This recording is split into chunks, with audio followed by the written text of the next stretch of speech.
할렐루야. 7월 3일 금요일 아침 기도회를 시작하도록 하겠습니다. 다 함께 사도신경으로 신앙 고백하겠습니다. 나는 전능하신 아버지 하나님 천지 창조주를 믿습니다. 나는 그의 유일하신 아들 우리 주 예수 그리스도를 믿습니다. 그는 성령으로 잉태되어 동정녀 마리아에게서 나시고 본디오 빌라도에게 고난을 받아 십자가에 못 박혀 죽으시고 장사된 지 사흘 만에 죽은 자 가운데서 다시 살아나셨으며 하늘에 오르시어 전능하신 아버지 하나님 우편에 앉아 계시다가 거기로부터 살아있는 자와 죽은 자를 심판하러 오십니다. 나는 성령을 믿으며 거룩한 공교회와 성도의 교제와 죄를 용서받는 것과 몸의 부활과 영생을 믿습니다. 아멘. 오늘 우리에게 주신 하나님 말씀 시편 3편 1절에서 8절의 말씀입니다. 시편 3편 1절에서 8절의 말씀 한 절씩 나누어서 교독하시고 마지막 8절 말씀은 한 목소리로 함께 봉독하겠습니다. 여호와여, 나의 대적이 어찌 그리 많은지요. 일어나 나를 치는 자가 많으니이다. 많은 사람이 나를 대적하여 말하기를 그는 하나님께 구원을 받지 못한다 하나이다. 여호와여, 주는 나의 방패시요 나의 영광이시요 나의 머리를 드시는 자이시니이다. 내가 나의 목소리로 여호와께 부르짖으니 그의 성산에서 응답하시는도다. 내가 누워 자고 깨었으니 여호와께서 나를 붙드심이로다. 천만인이 나를 에워싸 진친다 하여도 나는 두려워하지 아니하리이다. 여호와여, 일어나소서. 나의 하나님이여, 나를 구원하소서. 주께서 나의 모든 원수의 뺨을 치시며 악인의 일을 꺾으셨나이다. 구원은 여호와께 있사오니 주의 복을 주의 백성에게 내리소서. 아멘.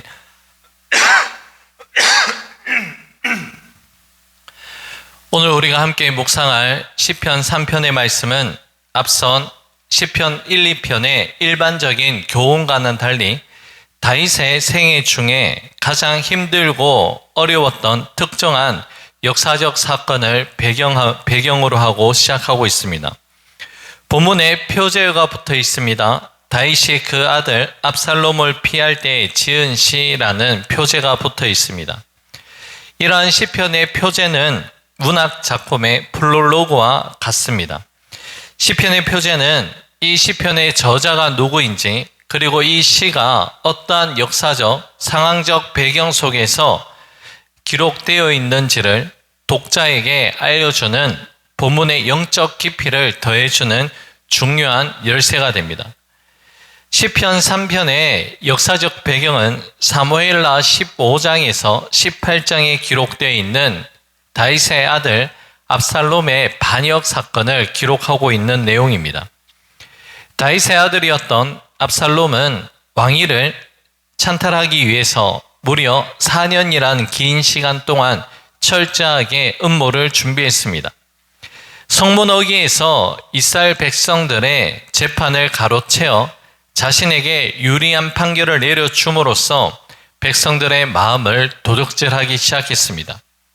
결국 이러한 작업을 통해 민심은 다윗을 떠나 압살롬에게 기울여지기 시작했고 결정적인 순간에 다윗의 신복들과 백성들이 반역에 동참했습니다. 이러한 갑작스러운 반역으로 인해 다윗은 신발을 제대로 신지 못한 채 맨발로 머리를 가리고 통곡하며 예루살렘 성을 탈출해야만 했습니다. 다윗은 과거 사울 왕의 살해 위협을 피해 광야를 떠돌기도 했고 이방 족속들 앞에서 미친 채 하며 비웃음을 당하기도 했습니다. 그러나 지금 상황은 친아들 압살롬에게 배신을 당했고 평생을 바쳐 지킨 백성들에게 버림받았다라는 이 사건은 다윗의 생애 중에 가장 혹독한 시련이자 피하고 싶은 지옥의 순간이었습니다. 이러한 배경 속에서 지어진 시편이 시편 3편의 말씀인데요. 시편 3편은 총 36편의 비탄시가 기록되어 있는 시편 말씀 가운데 제일 먼저 나오는 그러한 말씀입니다. 본문 1절과 2절은 이렇게 시작합니다. 여호와여, 나의 대적이 어찌 그리 많은지요. 일어나 나를 치는 자가 많으니이다. 많은 사람이 나를 대적하여 말하기를 그는 하나님께 구원을 받지 못한다 하나이다. 아멘. 1절과 2절 말씀에서 가장 두드러지게 나타나는 표현은 많다라는 그러한 표현입니다. 다윗은 지금 자신을 대적하는 대적자의 숫자가 압도적으로 많다는 것을 강조하기 위해서 짧은 두 구절 속에서 많다라는 표현을 3번이나 반복하고 있습니다. 여기서 다윗을 치러 일어난 대적은 이방 민족이 아닙니다. 불과 얼마 전까지만 하더라도 다윗을 추종하고 칭송했던 이스라엘 백성들이었고 왕궁의 강요들이었으며 또한 다윗의 모사였던 아히도벨과 같은 최측근의 사람이 대적의 자리에 서게 된 것입니다. 이미 전세는 압살롬에게 완전히 기울였고 숫자상으로 다윗은 절대적인 약자에 서 있었습니다. 더욱 다윗을 고통스럽게 한 것은 사방에서 들려오는 상황에 대한 조롱과 영적인 공격이었습니다. 대적들은 다윗을 향해 무엇이라 이야기합니까? 그는 하나님께 구원을 받지 못하였다라는 그러한 비방과 조롱이었습니다. 하나님께로부터 다윗 왕이 버림을 받았다라는 이야기를 서스럼 없이 내뱉고 있었다는 것이죠. 사무엘하 16장 말씀을 보면 사울의 친족이었던 시므이는 도망치는 다윗을 향해 돌을 던지며 참혹한 저주를 퍼부었습니다. 시므이뿐만이 아니라 당시 대다수 사람들의 시선이 그러했을 것입니다. 그들 마음속에는 이제 다윗의 시대는 끝이 났다. 밧세바 사건과 우리아를 죽인 죄로 인해 마땅히 하나님의 심판을 받는 것이다. 하나님은 더 이상 다윗을 돕지 않는다라는 이러한 비판과 정죄의 목소리가 다윗 사방을 에워쌌을 것입니다. 세상의 모든 소리와 평가는 다윗의 파멸을 선포하고 있지만 다윗의 중심은 그들과 달랐습니다. 다윗은 자신이 처한 비참한 상황이나 사람들의 냉혹한 비난에 그 시선을 마음을 뺏기지 않았습니다. 자, 그렇다면 다윗이 처해 있는 이러한 절망의 구렁텅이에서 다윗이 낙심하거나 포기하지 않을 수 있었던 비결은 무엇일까요? 바로 과거 자신에게 찾아오셔서 조건 없는 사랑을 확증해 주셨던 하나님의 말씀을 기억하고 있었기 때문입니다. 다윗은 눈앞의 환경을 바라보고 문제를, 상황을 묵상한 것이 아니라 지금 자신을 붙들고 계신 신실하신 하나님과 하나님의 말씀을 묵상하고 있었습니다. 이 믿음의 돌파가 위대한 고백으로 이어지는데요. 본문 3절 말씀입니다. 여호와여, 주는 나의 방패시요 나의 영광이시요 나의 머리를 드시는 자이시니이다. 아멘. 다윗이 지금 하나님을 향한 고백 가운데 제일 먼저 나오는 고백이 무엇입니까? 주는 나의 방패이십니다 라는 그 고백입니다. 다윗은 수많은 전쟁을 치른 탁월한 군사였습니다.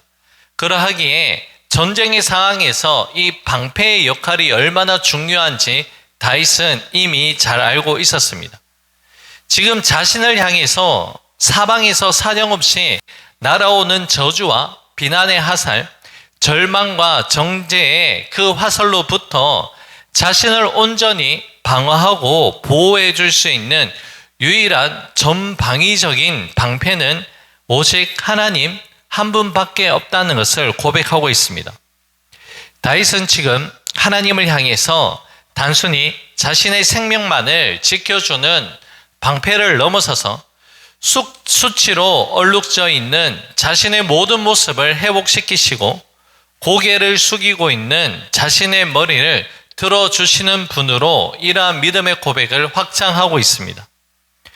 오늘 우리도 인생이라는 치열한 영적 정쟁터 한복판에 서 있습니다. 때로는 우리는 어떻습니까? 세상에서 가장 신뢰했던 사람, 변치 아니하고 우리 마음을 알아줄 것이라 믿었던 가족이나 친구, 동료로부터 뼈아픈 배신을 당하기도 합니다. 가장 가까운 이들에게 받는 그 상처는 우리의 영혼을 사정없이 무너뜨립니다. 흔히 사람들이 하는 이야기들 중 하나가 사람은 믿음의 대상이 아니라 사랑의 대상이라 그런 이야기를 합니다.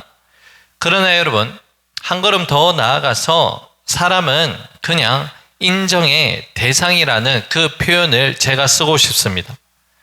타인의 연약함과 변덕스러움을 인간의 본성이라는 것으로 담담히 인정하게 될 때에 우리는 배신의 상처로부터 우리의 마음을 지킬 수 있습니다.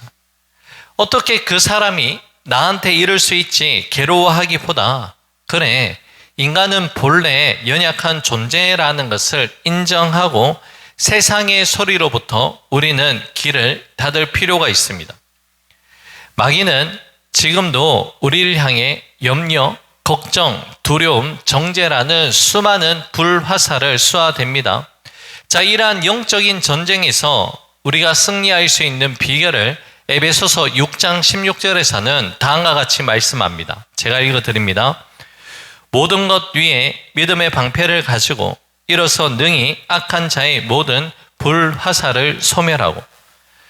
성경은 믿음을 방패로 그렇게 비유합니다. 믿음이 크다는 것은 결국에 내 믿음의 방패의 크기가 거대하고 단단하다 그 뜻을 가집니다. 인생을 살아오면서 시험과 문제의 불화살이 찾아오지 않는 것은 불가능합니다. 불화살은 언제나 날아온다는 것입니다. 그러나 여러분, 불화살 자체의 위력보다 더 중요한 것은 그것을 막아낼 내 믿음의 방패의 크기, 강도가 중요합니다. 방패가 크고 단단하면 사방에서 불화살이 아무리 빗발쳐도 우리는 상하지 아니하고 충분히 그 모든 것을 이겨낼 수 있습니다. 믿음이 견고한 사람은 환경의 변화와 사람들의 공격에 민감하게 반응하지 않습니다. 세상의 소리와 반응에 지배당하지 아니하고 오직 주님만 바라보고 크고 단단한 믿음의 방패를 소유할 수 있는 저와 여러분들이 될 수 있기를 간절히 소망합니다. 본문 4절의 말씀입니다. 내가 나의 목소리로 여호와께 부르짖으니 그의 성산에서 응답하시는도다. 아멘. 본문 4절 말씀 가운데 응답하시는도다. 우리가 가진 한글 성경에는 현재형으로 번역되어 있습니다. 하지만 이 응답하시는도다, 이 말씀의 히브리어 원문을 살펴보면 과거형으로 기록되어 있습니다. 그러니까 이 고백의 진정한 의미는 무엇이냐? 내가 부르짖을 때마다 하나님께서는 언제나 나에게 응답해 오셨다라는 이러한 역사적 경험의 확신이 이 가운데 담겨져 있습니다. 과거 광야 시절에 신실하게 응답하셨던 하나님의 그 역사가 지금 비록 압살롬에게 쫓기는 현재적 절망적인 순간 가운데도 여전히 유효하게 진행 중에 있다는 것을 다윗은 신뢰하고 있습니다. 성경에서 하나님의 응답은 단순히 우리의 문제를 해결해 주는 단편적인 대답을 넘어서서 우리의 삶을 끝까지 책임져 주신다는 하나님의 강력한 의지가 담겨져 있음에 대한 믿음의 감사가 바로 우리 믿음의 고백인 줄로 믿습니다. 기도는 단순히 내 요구 상황을 간철하는 도구가 아니며 응답 역시 어떤 요행이나 운으로 이루어지는 것은 절대 아닙니다. 응답은 우리를 향한 하나님의 책임져 주시는 놀라운 사랑의 표현이 그 가운데 담겨져 있습니다. 다윗은 자신을 책임져 주시는 하나님을 향한 믿음의 고백을 다음과 같이 이어가고 있습니다. 5절과 6절입니다. 내가 누워 자고 깨어 있으니 여호와께서 나를 붙드심이로다. 천만인이 나를 에워싸 진친다 하여도 나는 두려워하지 아니하리이다. 아멘. 다윗은 모든 어려움과 환난의 순간 가운데서도 자신을 책임져 주시는 하나님을 온전히 신뢰했기 때문에 사방에 진친 천만인이 자신을 에워싸 진친다 하더라도 두려워하지 아니하고 누워 자고 깨어날 수 있다. 그렇게 고백합니다. 시편 3편은 이제 이 구원이 절대적인 주권이 오직 하나님께 있다는 위대한 신앙의 고백으로 마무리가 됩니다. 본문 8절입니다. 구원은 여호와께 있사오니 주의 복을 주의 백성에게 내리소서. 아멘. 자, 8절에 구원이라는 말씀 앞에 반갈로 일로 해서 성경책 하단에 각주 처리를 해놓고 있는데요. 이 구원이란 말씀을 승리로 그렇게 표현하고 있습니다. 자, 이 말씀을 우리가 어떻게 해석할 수 있느냐? 구원은 우리의 생명을 구원하시는 하나님의 능력인과 동시에 일상의 삶 가운데서도 우리를 승리케 하시는 하나님의 은혜가 있다는 것을 우리에게 말씀하는 것이죠. 다윗은 지금 구원의 능력과 승리를 주시는 은혜가 하나님께 있습니다라고 그렇게 담대하게 고백하고 있는 것입니다. 자신의 상황을 반전시켜 주시고 역전시켜 주시며 역전의 승리를 가져다 주시는 분은 군대의 숫자나 사람의 계략이 아니라 오직 이 모든 일들은 하나님께서 이루십니다라는 이 믿음의 고백으로 시편 3편 말씀이 마무리되고 있습니다. 이제 오늘의 말씀을 맺고자 합니다. 사랑하는 여러분, 현실의 삶 가운데서 우리에게 수없이 날아오는 불화살 앞에서 낙심하지 마십시오. 날아오는 화살의 숫자 앞에 두려워하기 이전에 하나님을 나의 방패로 삼고 우리의 믿음의 크기를 키워나가는 것이 더 우선이라는 것입니다. 과거에 우리를 도와주셨고 현재도 우리의 삶을 책임져 주시며 응답하시는 신실한 하나님께서 마침내 우리에게 완전한 구원과 승리의 복을 내려주실 줄로 믿습니다. 오늘도 이 믿음 안에서 승리할 수 있는 저와 여러분 우리 모두가 될 수 있기를 주님의 이름으로 간절히 축복합니다. 기도하겠습니다. 고맙고 감사하신 사랑의 주님, 오늘도 우리의 삶은 여전히 불활살이 날아오는 삶을 살아가게 됩니다. 하지만 주님, 그 가운데서도 하나님께서 우리의 삶에 방패가 되어주시고 지켜주시고 보호하여 주시는 은혜가 있음에 감사를 드립니다. 천만인이 우리를 에워싸 진을 친다 할지라도 우리가 하나님으로 인하여 두려워하지 않는 오늘 이 하루가 될 수 있도록 역사하여 주시옵소서. 모든 것 주님께 감사드리며 오늘도 우리와 함께 하시는 예수님 이름으로 기도 올려 드립니다. 아멘. 하늘에 계신 우리 아버지, 아버지의 이름을 거룩하게 하시며 아버지의 나라가 오게 하시며 아버지의 뜻이 하늘에서와 같이 땅에서도 이루어지게 하소서. 오늘 우리에게 일용할 양식을 주시고 우리가 우리에게 잘못한 사람을 용서하여 준 것 같이 우리 죄를 용서하여 주시고 우리를 시험에 빠지지 않게 하시고 악에서 구하소서. 나라와 권능과 영광이 영원히 아버지의 것입니다. 아멘. 개인적으로 기도하는 시간을 가집니다.